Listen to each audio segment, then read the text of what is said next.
Tonight, something else is wide awake.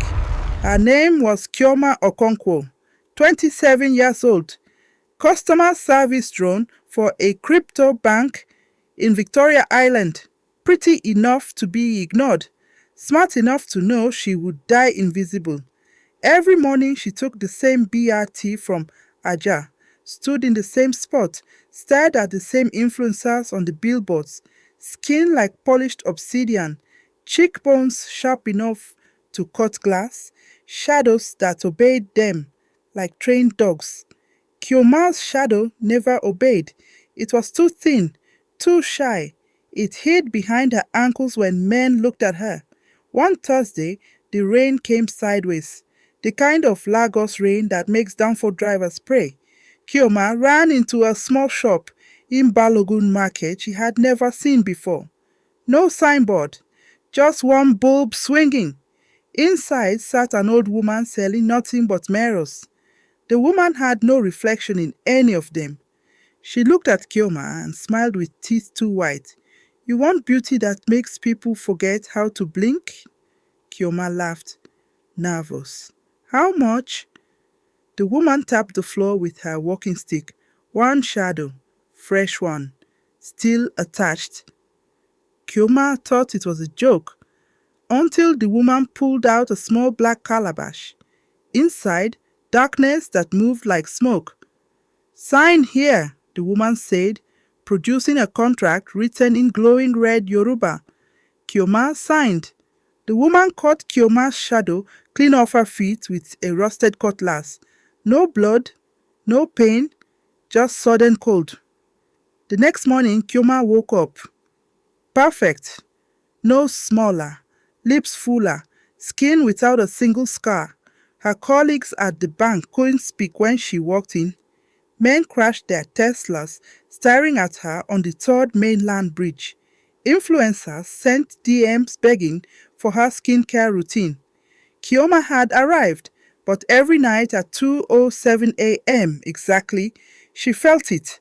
A kick, low in her stomach, like something turning over in its sleep. At first she thought, pregnancy, but the tests were negative, and pregnant women have shadows. Kyoma had none.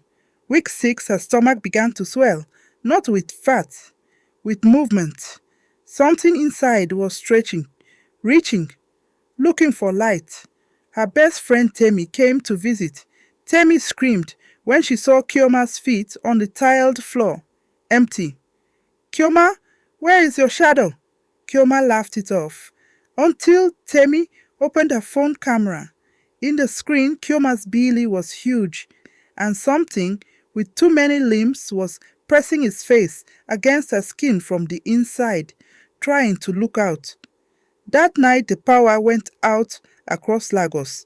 Kyoma heard footsteps in her flat, soft, bare feet, but she was alone. She turned on her phone torch. On the wall was a shadow, her shadow, except it was 9 months pregnant, and smiling with Kyoma's old face. The shadow spoke with the voice of the market woman. "You borrowed beauty, now you carry the debt."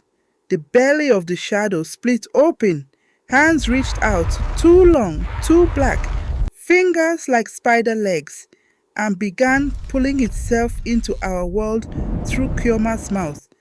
Kyoma tried to scream, but the shadow needed the space. When NEPA brought the lights back at 6 a.m., the neighbors found Kyoma sitting on the floor, skin flawless, belly flat, shadow back at her feet, smiling the same smile the influencers used. But if you look closely at her Instagram lives now, you'll notice something. In every video, there is one extra shadow behind her, very faint, very pregnant, waiting, and every month, on the night of the new moon, another beautiful girl in Lagos wakes up perfect and feels the first kick. The shadow market is open again. Ah ha ha ha ha. The shadow Griot will return Thursday. Sleep with the lights on, or don't sleep at all. If you're still breathing, please subscribe. Comment the name of the next city the shadow should visit.